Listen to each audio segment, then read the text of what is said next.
Hey everyone, it's August 1st, and that means that if today's your birthday, you share with English kidnapper and serial killer Donald Neilson, known as the Black Panther, who murdered 5 victims in the 1970s, and that is him right over there. Born as Donald Nappy in Yorkshire in 1936, his mother died of cancer when he was just 10, and the following year he was caught breaking into a store receiving a formal warning. He'd been teased about his name relentlessly by other children while growing up, and joined the army to get away from his hometown in 1955, getting married that same year.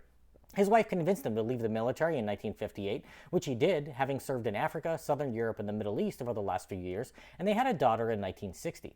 When his child was 4, he changed the family name to Neilson so his daughter wouldn't be teased about her name.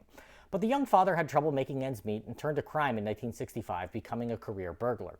Though he was skilled at his profession, he never got a big score, barely eking out a living despite nearly 400 robberies. In 1971, he began robbing sub-post offices. These are franchise locations in the UK that are usually home-based businesses. Neilson's first was in Nottingham, and he wound up hitting 18 in all over the next 3 years, becoming progressively more violent. In 1974, he broke into a sub-post office in North Yorkshire, tied up the owner's son, and wound up shooting the owner, killing for the first time. By this point, 30,000 people had been interviewed in the search for the man the press had dubbed the Black Panther. I bet they didn't even know where Wakanda was. 6 months later, he killed again, and then 2 months after that, tried to subdue the owner of a sub-post office with ammonia, but failed and killed the resident in his attempt. In 1975, he read about a teenage girl who'd been left a large fortune by her dead father, and decided to kidnap her, thinking he could finally be the big score he was after.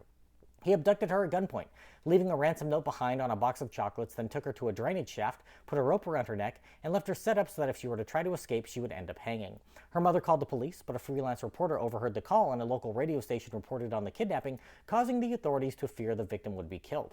When Neilson called a phone box at the designated time in the note, no one answered. He then called the home, but there was no answer there.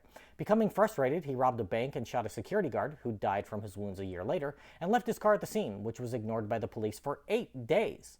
In the meantime, he called the home again, this time setting up a drop-off point for the ransom, which was in the same park where the drainage shaft was located.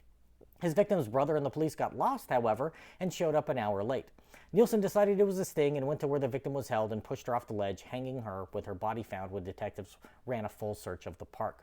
Neilson returned to postal robberies and happened to be spotted by a patrol that wasn't working on the investigation. He took the cops hostage and forced them to drive him away from the scene, but the driver slammed on the brakes and caused Neilson to shoot the roof of the car. Bystanders backed the bobbies in subduing Neilson, finally bringing an end to his crime spree. When they searched his home, they realized he was the Black Panther, and he was convicted of 4 murders and spent the rest of his life in prison as one of England's most notorious criminals, dying in 2011.